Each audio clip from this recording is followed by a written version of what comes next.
I'm Adam Todd, and welcome to Classroom Dynamics, a teacher podcast. I've always believed that the best way to engage students in a 21st century classroom is to immerse them with the transformative tools that will empower each and every one of them to excel in the world that awaits. My goal is to ignite the spark that propels you and your students in an advanced tomorrow, and your journey into that future starts right now.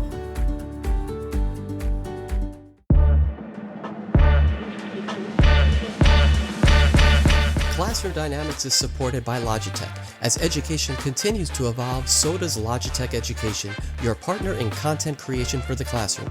With Logitech's cutting-edge technology, students not only learn but also become content creators. Whether it's in person or online, Logitech's tools are designed to inspire educators and learners alike. Capture every educational moment in stunning detail and edit, produce, and share your creative journey with ease. Logitech Education, inspiring the next generation of creators. For more, visit logitech.com/education, transforming classrooms one innovation at a time.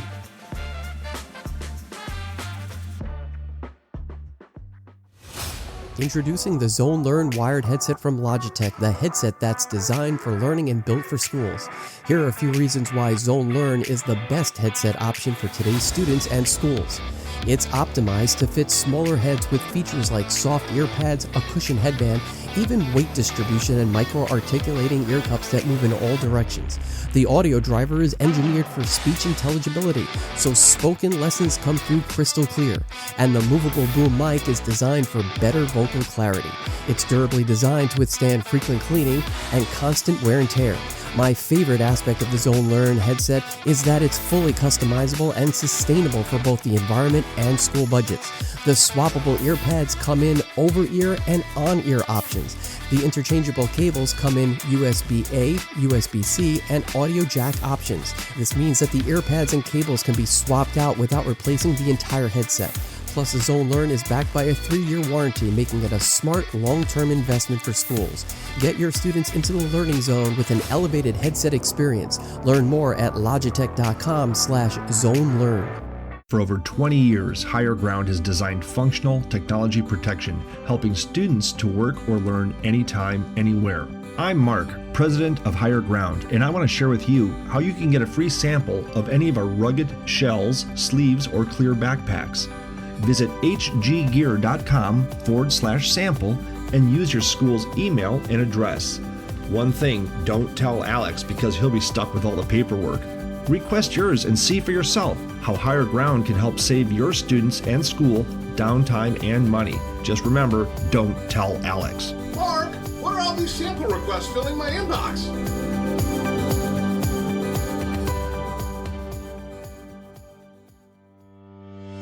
Welcome to Classroom Dynamics, the podcast where we get into the exciting world of technology and education.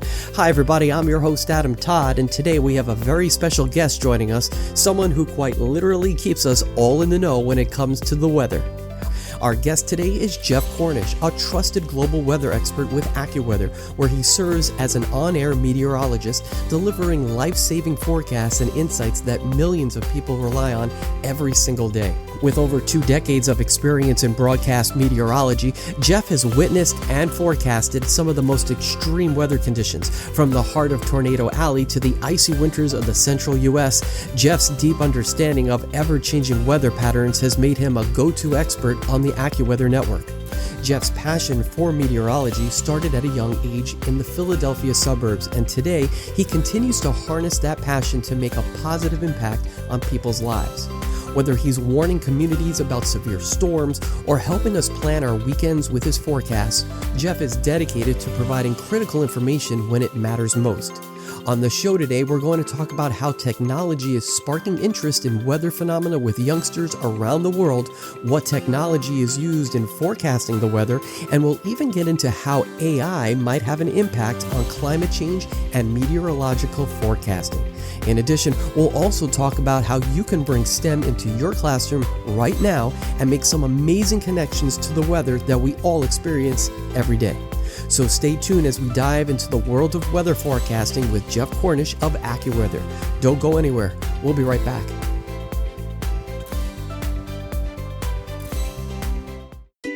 Teachers, are you looking for resources that spark creativity and inspire learning? Look no further than Highly Motivated on Teachers Pay Teachers. From comprehensive lesson plans and interactive lab books to engaging informational test prep passages, Highly Motivated has everything you need to keep your students motivated and excited to learn.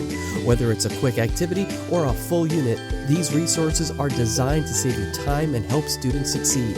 Highly Motivated, motivating teaching resources that engage and inspire. Search Highly Motivated on Teachers Pay Teachers today. Geoff Cornish is a trusted global weather expert and on-air meteorologist for Accuweather. He provides accurate and reliable forecasts by analyzing changing weather patterns worldwide, identifying risks before severe weather strikes, and helping to protect people and property. He's also one of the hosts of Accuweather's Ask the Experts, a podcast-style show that goes beyond the forecast to explain the how and why of weather, space, and science. It's my pleasure to welcome Geoff Cornish to Classroom Dynamics. Welcome to the show. Awesome to have you here with us. Well, thanks for having me on, Adam. I've been excited about this as well. Happy belated birthday, 50 years old. That's a big deal. That is true. The big 50 happened in between the last episode of this one. So yeah, it's kind of new to me. I'm getting used to a whole new decade, but I still feel like I'm in my 20s. So that's good. I like that. Very young. Before we even get started, just tell everyone a little bit about you and what your role is with Accuweather. Yeah, sure. My official title, not a big title person, but my official title is Assistant Chief Video Meteorologist at Accuweather. So we have a video broadcast team. We have a 9-year-old cable network. I've been here for 7.5 years of that time, called the Accuweather Network. It's also branded as Accuweather Now on some streaming platforms like Roku and others. But the bulk of my time and energy is invested in our cable network and providing weather content. I tend to work typically Monday through Friday afternoons, the evenings, and we're typically live when the weather's quiet during my hours between 4 and 8 p.m. That varies a lot. Sometimes we'll just go live straight through. The day that we're recording this, actually we're on for 20 hours live. Thankfully, not just me, because of a major hurricane approaching Florida's coastline. I'm talking about Helene. But yeah, it's a very fun job. I really enjoy it. We have a great crew at AccuWeather. Our company is about 500 strong. We have an office in New York City that does a lot of business things. You know, in the world of international business, a New York address has a little more clout than State College, Pennsylvania. But I'm located in central Pennsylvania in State College, in my yard, more or less, on our deck, where it's a little quieter than just 6 miles away in State College, where AccuWeather is headquartered. Went to Penn State, graduated in 2004. I worked with the university for 2 years. Penn State used to do the New York Times weather page, and we would send everything electronically. Even back 20, 25, 30 years ago, FTP'd to the New York Times headquarters there.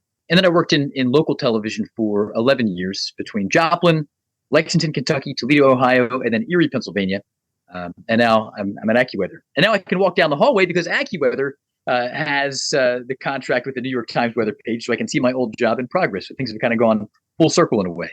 Isn't that amazing how that works? It's funny you mentioned that. Before I was teaching, I actually worked in television. That's what I wanted to do. And here we are. I have Classroom Dynamics, the podcast. We have BTV. So it's funny how things do come full circle. I guess that's what happens when you get in your 50s, right? It starts to come back at you like a boomerang. Well, you guys do some really cool things. I know at your school in New York, with the student video production team and all that. So that's really, really cool. And I think a lot of other educators can take your example and run with it. Thank you. I appreciate it. It's a labor of love, and I truly love it. I don't see it as work. I look at it as like a happiness project. And I think that comes through with the kids as well. And I think they to some degree, they see it that way too. That's great. I know you got Lee Goldberg's attention, legendary New York City meteorologist, which is really cool, with one of your students' broadcasts and so forth. So keep it up. That's great. Yeah, it's amazing.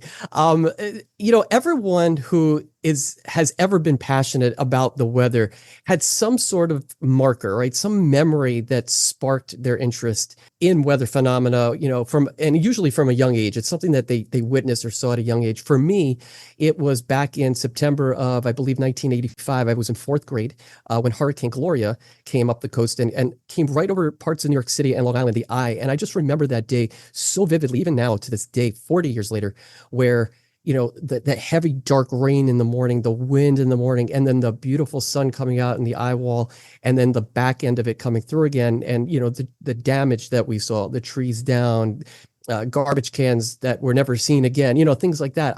To me, as a 10-year-old, that was my ultimate kind of like, okay, I am so passionate about weather now. This is my thing. I love it. I want to know more.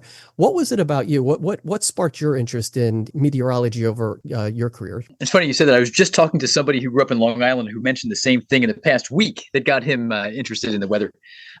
For me, it's a combination of probably three big weather events, and just growing up in a family where my dad is a weather nut.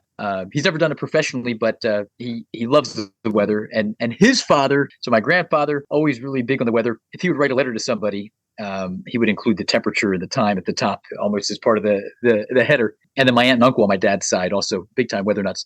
But for storms, the superstorm of '93 was a big one. I grew up in the northwest suburbs of Philadelphia, and that was just a tremendous storm. And some of the things that happened across the whole eastern half of the nation were incredible with that, from record cold behind the storm in Alabama to the width of the footprint of the 12 inches plus snow stripe. Usually you get maybe a 3 or 4 county wide area that gets a foot of snow with a big storm. But this was like the whole width of Pennsylvania and Virginia and Maryland. It was incredible. At least in many areas west of I-95 and right up I-95. And then 3 years later, the 1996 storm, the blizzard of '96, brought 30 inches of snow to Philadelphia and also to my backyard, about 25 miles northwest of the city. So those were two incredible events.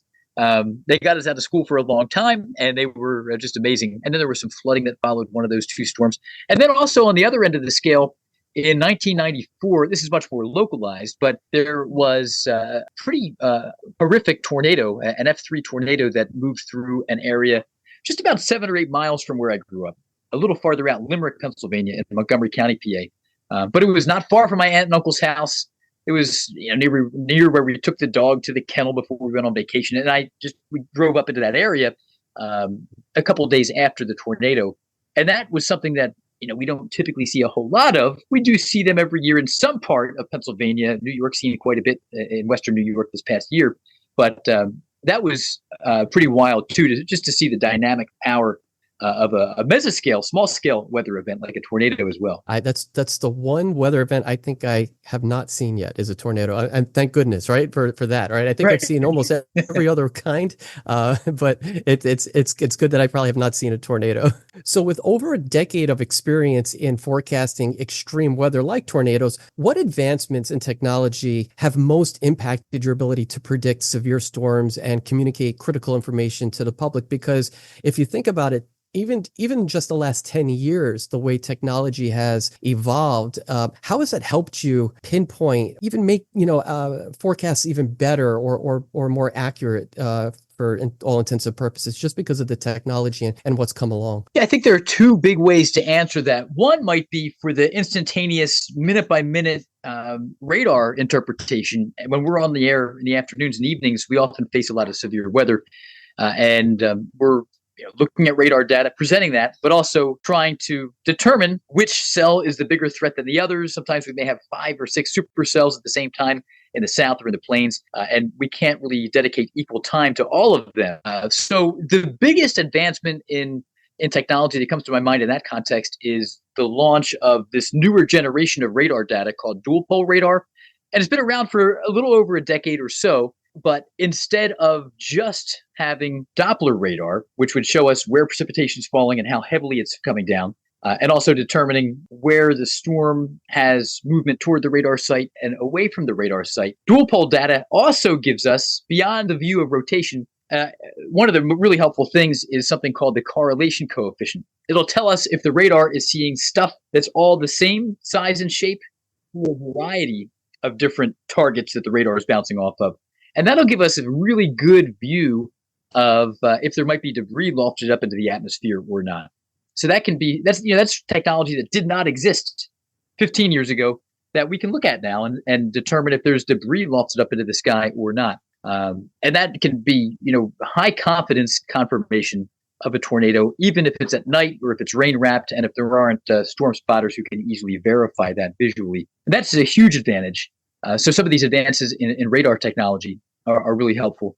But overall, as computing improves, and computers on a large, tremendous scale that crank out computer model weather forecasts, they're getting better, and they're improving in every way possible in producing more accurate weather forecasts. Satellite data is also sampling the atmosphere much, much better. There was a time when we had to rely only on the network of ground observations, the airport observations every next hour, LaGuardia, JFK, Central Park, and Islip, you're going to get new observations. Well, over the ocean or in rural parts of Tasmania, there would be huge data gaps.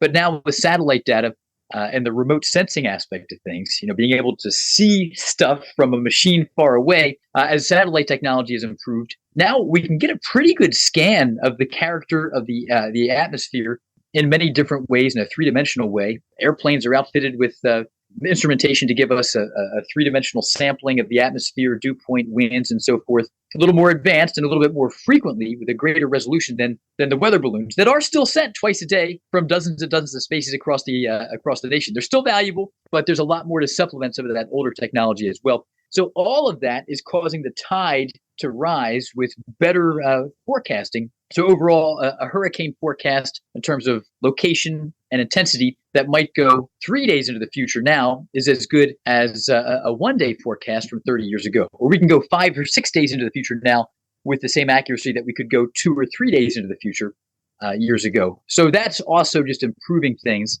And I know I don't want to answer another question that you might ask, but artificial intelligence, I know, is one question that you might have coming down the pike. And that's something that we can also talk about as well, because that's also brand new technology that's impacting weather forecasting with the machine learning conversation, with a different breed of models that's also soon becoming more mainstream. It is becoming mainstream even now. It almost lends, it's like a natural progression. I think, with everything, I mean, look, AI is in education now. AI is in the medical field now. AI is really, it's in our cars now. So on our phones, no matter where you put it, it's going to be there now. And I think that is a natural progression in terms of how forecasting is going to go. Where do you see AI going with it? And what do you think it's going to be able to do? Obviously, it's not going to replace a meteorologist on television or the meteorologists themselves, because forecasting weather there's a lot, right? There's data, there's consensus. It's more than just looking outside sometimes. But how do you foresee AI going with that? Yeah, well, there's a new breed of computer models that's kind of in a different class of its own that is driven by machine learning and AI. You mentioned the human aspect of forecasting. When I worked in local TV, I would market myself against the Accuweather app because my assumption was that all of these other apps are created equal. And again, this is an Accuweather promotion here that I'm making, but I do fully believe and stand behind the fact that we have 100 plus meteorologists at Accuweather, about 125, but about 60 or 70 of them are day-to-day weather forecasters in the forecasting department, and they're actually tweaking the data and the numbers that populate our graphics on the air, the Accuweather app, Accuweather.com. And also what you might hear on the radio or in the newspaper, depending on how you view our products. And there is still great benefit to human beings that can add context. And the phrase that we often throw around is value added, adding value to the forecast. We realize that on a typical day, partly sunny, temperatures plus or minus 3 or 4 degrees of average, that's not a critically important forecast for the most part. In the summer in Houston, that might be for energy demand. Big difference between a 94-degree day and an 89-degree day. But for most people, it's the severe weather that really is going to get people to tune in. And that's when they go to the app more frequently and all that. And the human beings that tweak the forecast, that are kind of massaging the data to make it more accurate, they're using a lot of human experience. Forecasting has a lot of old rules of thumb where you can kind of outsmart or hedge upon the model output and improve upon it, and local geographical knowledge and all of that. And also just knowing society and how people receive the information. We can more effectively deliver that forecast in a way that's better than just some there are a lot of there are a lot of apps out there that just have straight up computer model output that's post-processed to assign an icon and a number. And it really is just the GFS forecast, or a hybrid between that and the European model forecast, bumped out into the public. So with all that said, the gap between a model-driven forecast and a human forecast is better because of human intervention. In the 80s or 90s, or even 2005, 2010, there was a big difference there. The computers are getting better, so the gap is narrowing, and there are weather forecast agencies out there that are cutting the number of forecasters because the payoff is a little more limited in some ways, unless we find ways to truly add value and improve upon the model forecast as human beings. So, and there are some, you talked about a meteorologist in front of the green screen or the map wall. There are some, AI type people that you can see, these digital creations. They still look a little bit unnatural. But at the end of the day, I think having a true relationship with your viewer and being a trusted person who people will relate to is always going to be superior. There's something about the human connection that people prefer. Maybe not if they're ordering a quarter pounder with cheese at McDonald's. I just care about efficiency in that moment. So I don't mind the touchscreen thing there. But when there's a major winter storm coming, people want some context. And I think only a human being can provide that context the best. Really, in terms of accuracy, how do you almost see AI coming into play? So I guess the mechanics of most of these machine learning models is very different from traditional computer models. Your typical computer models take as much observed information, the current status and character of the atmosphere, as robust as possible. That's the input. Pump that into the models. And the models, we had to take 4 semesters of calculus. I admit, I don't think I could do it again because I haven't used the calculus. But people with a similar degree that then continued on and got the master's degree. I stopped at the Bachelor of Science in Meteorology. But there are people who are far smarter than me that continue down that educational journey to get the master's. They're the ones using the differential equations, and they're up to their neck in calculus, even today, tweaking the models, working with the GFS or the NAM or the European model, the Canadian model, and improving the model physics using lots of calculus year after year to make those models a little better than they were the previous year. And that is the traditional way weather forecasting models operate. They use quasi-geostrophic theory and all these things that we study in college that seem a little removed from reality, but they do absolutely dictate the fluid mechanics and fluid dynamics of the atmosphere, the thermodynamics, all that stuff is baked into those equations. On the totally other hand, the new machine learning, artificial intelligence models are very, very different. They don't have any of that type of model physics involved. They're exclusively looking, most of these are exclusively looking at just the current snapshot of the environment and not even doing any real atmospheric dynamics work or thermodynamic work. It's just looking at what's happened in the past when we have the same situation, and just kind of finding historical events. Statistically, this is all done very objectively. Just taking the snapshot of the atmosphere right now and saying, you're crunching the numbers. What has happened in the past when we've had the most similar fits to what's happening today? What happened the day after? What happened 2 days after? It's almost like we're going back in a way in time. 70 years ago, somebody in Philadelphia might talk to somebody in Indianapolis. We'd use telegraphs and things like that 100 years ago. And we try to figure out, well, assuming the weather's going to come from west or west southwest to east or east northeast, what's coming our way? This is a little bit almost more reminiscent of that, but it's highly advanced. The machine learning is just off the rails efficient. Some of this stuff can run on a cell phone as opposed to these huge supercomputers that drive the traditional computer models. And I think the strength in most of these is generally in the 90 percentile. We've had weather like this a lot in the past. How are we going to do 3, 5, 7, 9, 10 days into the future? There was a big success story with Francine. Some of the AI machine learning stuff did great with Francine, but I think some of the questions that a lot of us have are, number one, you learn the biases of the GFS, the European, and if you're tuning in and you don't necessarily look at computer models, some of you who may be watching, the GFS is the global forecast system. It's basically the American computer weather model that's typically used. The Europeans have one. The Canadians have one. The Americans have another one called the NAM. These are just different computer models that we use all the time.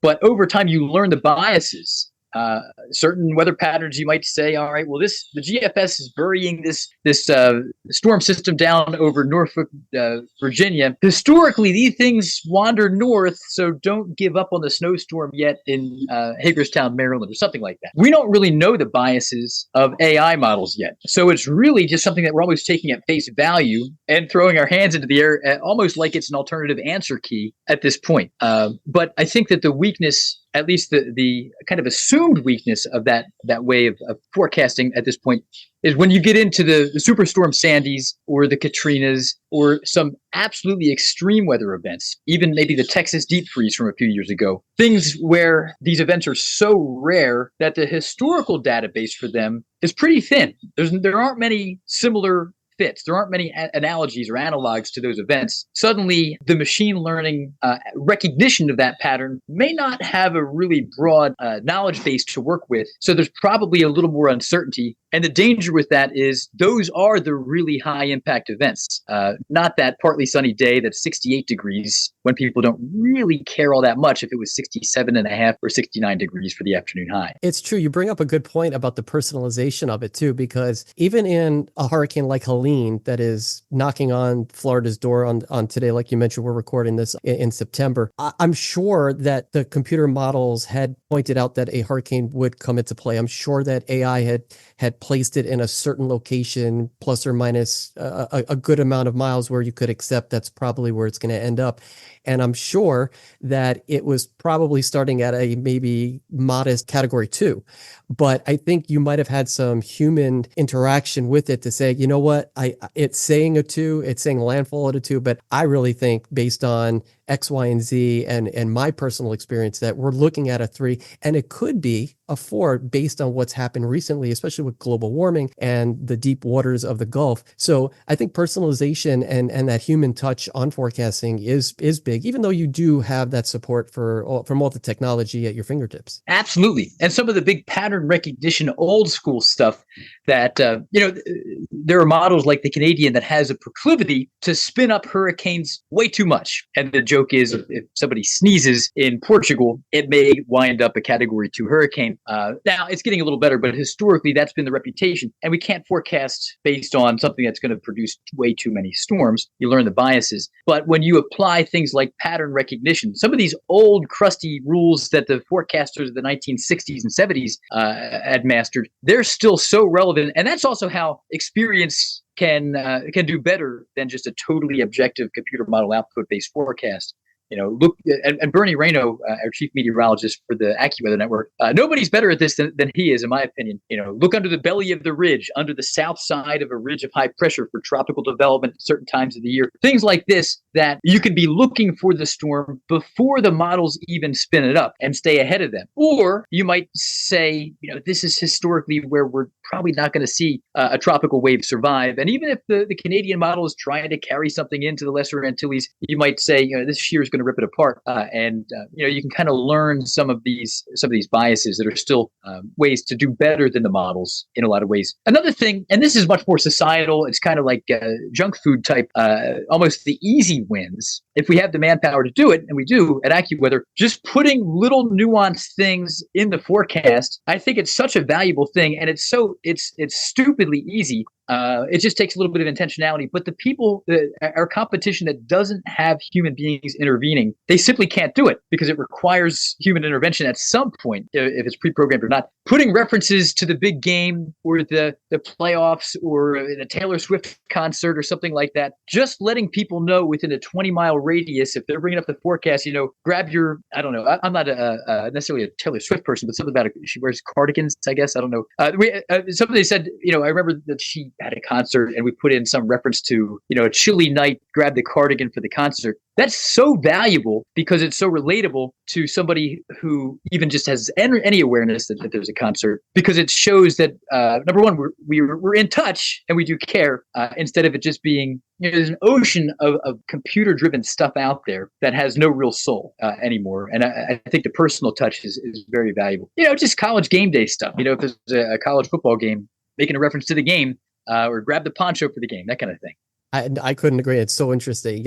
Even let's go a step further now with social media, right? Social media is playing that huge role in forecasting because it gives people that window as to what's happening on the ground, and with more eyes, right? It's not just, you guys at AccuWeather looking at that forecast, but now you have people on the ground. It's also fueling this interest, this sudden spike in interest among younger people with weather phenomena. Why do you think this is so? I think it's almost like the theater of the atmosphere. I once heard somebody talk about how so many people love to travel. I know you like to travel. You and I chatted a little bit over the past month or two, the month or so, and travel's so amazing. But there are, you can make the argument that the atmosphere is moving constantly over our heads, and without even hopping in a car, booking a flight, the environment and landscape around us is changing every day. And it's fascinating. No two baseball games are the same. And baseball is such a statistic-driven sport. I think there's a big parallel there in the atmosphere. No 2 days are the same. No two forecasts are the same. A lot of people love the stats. How are we doing? How are we doing statistically with the hurricane season or the monthly departure from normal precipitation? There's a little bit of drama involved with the atmosphere. There are things that are good and bad. We can root for certain types of weather. And I think it's fascinating. I think it's also great just because it's a reminder that we're not the ones in control. It takes 3/100 of an inch of freezing drizzle to shut down a major city. I could change the temperature in one side of the car versus the other. But, there are a lot of things that the atmosphere will do that are just amazing. And it doesn't take much to just remind us that we're not the ones in control. And I think the visual aspect, people who do research on what people like to watch on television, animal footage is great. People love animals, and they also love weather video. And a lot of the time, the national newscasts begin with the weather story, just because, the tornado footage is so amazing. It's more accessible than ever before because most of us are carrying an HD camera with us wherever we go, as opposed to the inconvenience of trying to actually capture a tornado on camera, 40 years ago or 30 years ago. So I think that, the visual aspect to it, the fact that it is the part of a local newscast that affects almost everybody.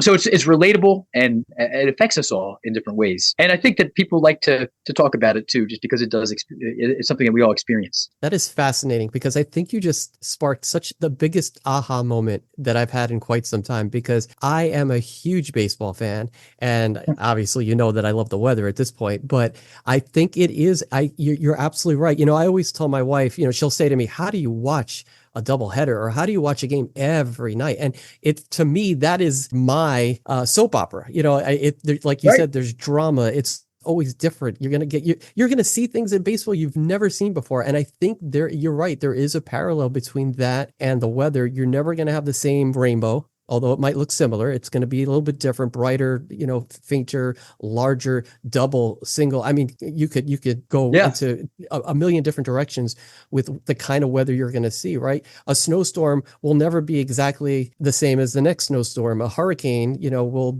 have its own kind of like behavioral kind of like aspects to it. And it's what a aha moment. You're right. I think baseball and weather do have a nice parallel. And I'm strongly opposed to the guy on second in extra innings. They're taking baseball away from us. They're trying to shorten the game too much. I think there's nothing better than a 15, 16 inning game. But yeah, I'm with you on this. I agree. I agree for sure. Let's keep with this technology and engineering like talk here. The STEM stands for science, technology, engineering, and math. For educators who are looking to integrate STEM into their classrooms, what are some engaging ways they can actually use weather phenomena to spark curiosity and to teach science and technology concepts to students? But before you answer that, we're going to take a quick break. And when we come back, we'll talk more with Geoff Cornish of the Accuweather Network, and we'll talk about what you guys can do in your classrooms to bring some STEM into it. So we'll be right back. Don't go anywhere. Every classroom has the potential to be extraordinary, and the Logitech Reach Adjustable Content Camera is your partner in making that happen. With its flexible arm and clear video, you can showcase everything from detailed drawings to live experiments, ensuring every student is engaged and involved.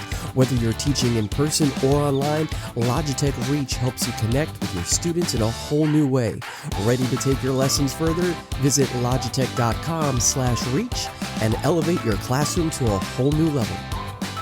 Welcome back to Classroom Dynamics, where today we're talking with Geoff Cornish of Accuweather. And before the break, I asked if you could share some engaging ways that teachers could use weather phenomena to spark curiosity and teach science and technology concepts to their students. What can you suggest to teachers that they can do that, might be fun for the class, have, maybe there's hands-on projects that they can do or incorporate into their science and their weather units? Yeah, that's great. I think this is somewhat of an easy answer, at least in my opinion, as opposed to if you were to ask, how do I learn more about earthworms and make this unique every week? The weather's always changing. And I think the fact that the data and some really compelling images, satellite data, radar data is freely available on the web. It's freely available on the web, and it's different every day. And there's just so much information out there. I know that, I'm sure that my managers would like me to promote Accuweather.com, and we have satellite data and radar data there that's fully available. And that's great. If you're also looking for a little bit more in terms of the inside baseball type stuff, you can bring up satellite data in various different forms: water vapor loop, the infrared loop, the temperature of the top layer of clouds, the visible satellite, a black and white view of what our eyes would see if we were 22,000 miles away on one of these satellites looking down on the Earth. And there are some really good websites that show that beyond Accuweather.com as well. Tropical Tidbits is a popular website that a lot of people will use to bring up some of these things. The College of DuPage, that's a relatively small meteorology program up in Illinois, DuPage, Illinois, but they have a really nice satellite page where you can bring up all kinds of different high-res satellite imagery. The loops are amazing. You can see the sea breeze pushing through Long Island and into central North Jersey.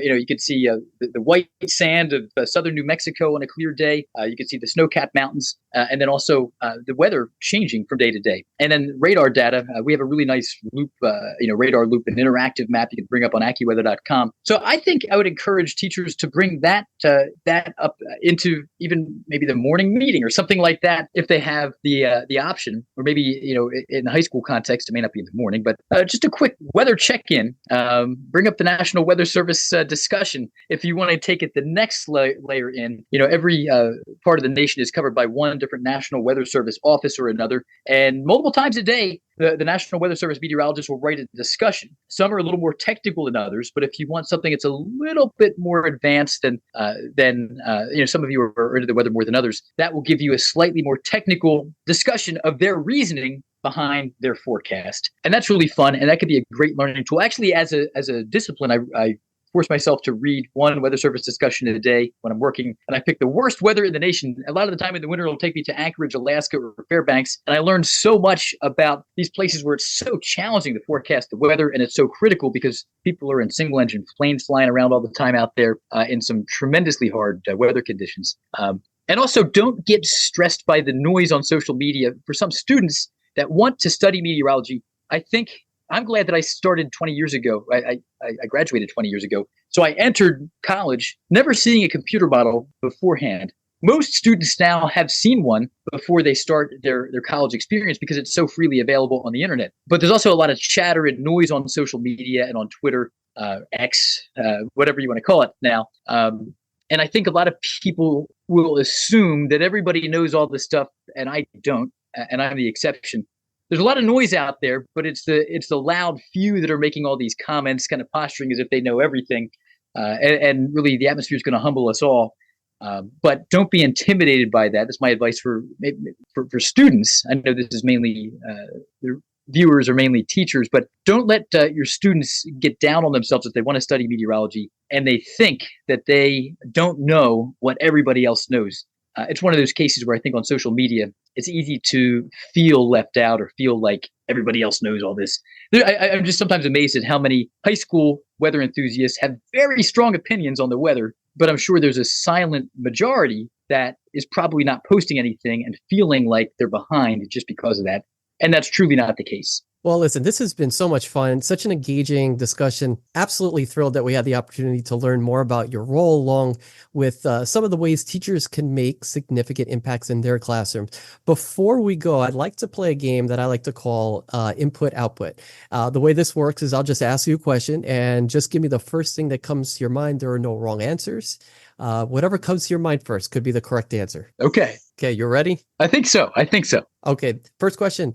Besides the Accuweather app, what's one app on your phone that you just can't live without? I would say Radar Scope. It's a $10 one-time only weather app that it really is the king of local radar data. You can't even bring up a mosaic that's going to put all the pieces together for you. You can bring up single site radar though, and look at 20 different versions of the radar output. And it's a great weather app. The weather phenomena that still fascinates you to this very day the most, and why? I think freezing rain is a fun one. It's such a nuanced thing. It's the result of a layer of warm air over the ground, but a very shallow, we exaggerate and say knee-deep layer of cold air where raindrops are falling and they don't get the opportunity to freeze until they actually land on the surface, and then they freeze. And, a major ice storm could be a fascinating thing. Water, 8 pounds per gallon, it's so heavy. And this kind of thing can bring those major high-tension wires down to their knees if you get a good, half inch or 3/4 of an inch of freezing rain in some cases. And in extreme cases, we've seen more than that. When I lived in Joplin, we had a 19-degree heavy freezing rain event with thunder and lightning, and it was just incredible. The kind of thing that we can't really, we don't see that kind of thing in the Northeast because of the ocean's influence. But in Joplin, Missouri, we saw it, and it was something I'll never forget. Forecasting the weather isn't a perfect science. I think we all know that. And sometimes forecasts don't pan out exactly the way we would think they would, or that we had forecasted. What's the biggest forecasting miss that you've ever had? One that sticks out in my mind was when I was in Erie, and there were some very strong signals of a major severe weather event on a Saturday. And it was a Saturday in, I think it was June. And there were a lot of big outdoor events in the Erie area. I was the chief meteorologist at the local CBS and NBC station there. And we really hit that forecast hard. We were not alone. Most of us did. And there was just a little too much warm air aloft, and the storms never really fired off. And there were a few isolated severe storms like 150 miles away, and that was it. So I kind of came back to work on Monday with my tail between my legs, and I felt like the viewers deserved an explanation as to what went wrong with that one. I think they were actually pleased because the weather was better than expected, but it was a significant cry wolf case. We thought we were warranted. We didn't have any storms. If you could go back in time and give your 10-year-old self one piece of technology from today, what would it be and why? Oh, man, that's a good question. I don't know if I'd want to give myself a smartphone because, they really suck you in. That's a great question. Maybe a GPS. I'm such a map nerd, and I use GPS differently than most people. I think it can put blinders on our eyes and make us less aware geographically. Sometimes you just drive, you follow the instructions, and then you get where you need to be. And you didn't learn a thing about where you were going to be. I love maps, but I guess I might say either GPS or maybe Google Earth. Google Earth, that didn't exist in 1991, but the satellite imagery and just the high-res imagery of the Earth is just a fascinating thing. So amazing. I remember when it first rolled out, maybe 20 years ago or so, I lost hours and hours down that rabbit hole. And it's so much fun. I love sitting in the window seat of a plane just to look out, to look down at the landscape it's a perspective you don't get. And I agree with you. I think I'm a little bit of a map nerd myself, but that satellite imagery from that 20, 30, 40, 50, 100 mile high type of feel, where you're looking down at something, I think is just that perspective that you obviously don't get in your daily life. I think that makes it even that more magical. I just heard a stand-up comedian talking about how they were criticized for not taking the aisle seat. I agree. The window seat's way better. Finally, if you could challenge teachers to make one small change in their classrooms, what would it be? Oh, man, that's a good question. My mom was a second grade teacher for a long time, and she's so good. Our two kids, my daughter is homeschooling. My son is still in traditional public school, and every kid learns so differently, and I think that's the key. I guess it would be to start a science class with a quick 2-minute radar and satellite journey. I love what you're doing though with the audio visual stuff and the newscasts. I have a friend, Dr. Dave Willauer, who my best friend growing up is his father, and he recently retired, but he's done some big things in the Philadelphia metro with his Warriors Ford Elementary School, doing things that are very similar to what you did. Then when he retired, he started this weekly show for the whole school district on public access TV. And, I love when people have a passion and they go big for it. Well, listen, this has been so much fun, such a great conversation. Thank you so much for the time today and shedding some light on how technology is playing such an important role in our everyday lives, especially when it comes to the weather. Before we go, tell everyone where they can go to find out more about you, Accuweather, and of course, your show, Ask the Experts. All right, Adam. Accuweather and the Accuweather Network, we're at Accuweather.com. The Accuweather app is where a lot of the videos that we may broadcast live end up in some form as well, sometimes attached to articles. My social media handle, I'm Storm of Corn on X, and on Facebook, I'm facebook.com/Geoff Cornish Accuweather. Our Accuweather network is on Verizon Fios. We're on DirecTV, on Roku, several different streaming services, the former Time Warner, now Spectrum, and a lot of different places. So check your lineup. No matter, it's so fragmented how we receive and view TV or media now these days. The LG platform. So yeah, look us up on TV, and it may be worth just doing a search depending on your provider. We're probably there, and we hope to see you there. And again, if you're a cord cutter and you have Roku for free, we're there as well. Accuweather Now, and our show.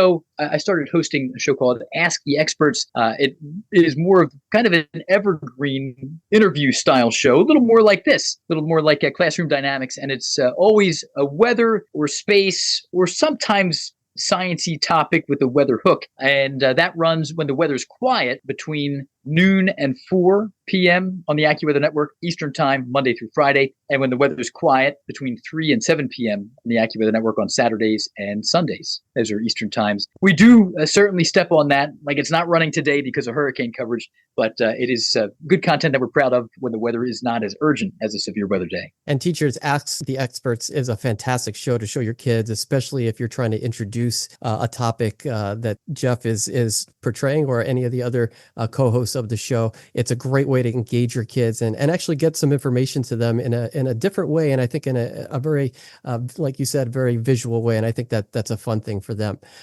For those of you who have been listening, thank you for tuning in today, and be sure to share what you've learned and any takeaways or reflections that you've had, and tag us on Twitter at Class Dynamics or Instagram at Classroom Dynamics Podcast. We always look forward to hearing your thoughts on the different ways in which you're using what you've learned. You could also help support Classroom Dynamics with as little as $3 a month at classroomdynamicspodcast.buzzsprout.com.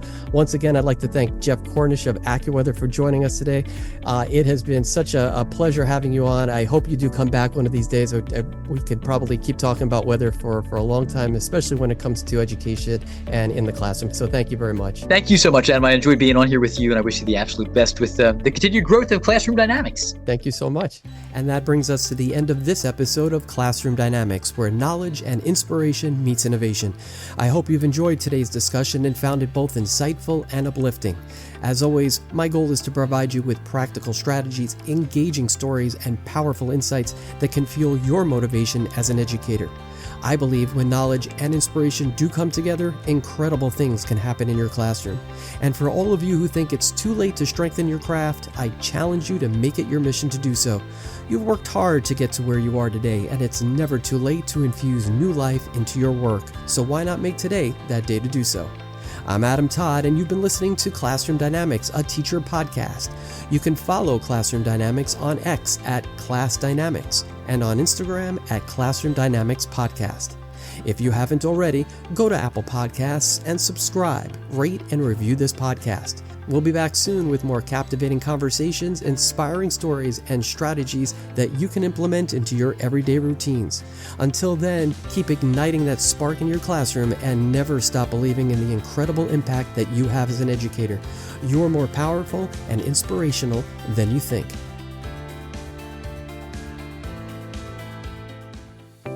Did you miss our ISTE Live 2024 specials? If so, catch up on all the excitement and innovation from days 1 and 2 on the conference floor from the Colorado Convention Center in Denver, Colorado. In these episodes, we brought you inspiring conversations with educational technology leaders from BrainPop, Merlin Mind, Higher Ground Gear, Promethean, Cami, Kahoot, Typing.com, and more. So whether you're a tech enthusiast or just curious about the future of edtech and education, this episode was packed with valuable insights and actionable takeaways. Don't miss out. Tune in now to get inspired and elevate your teaching game.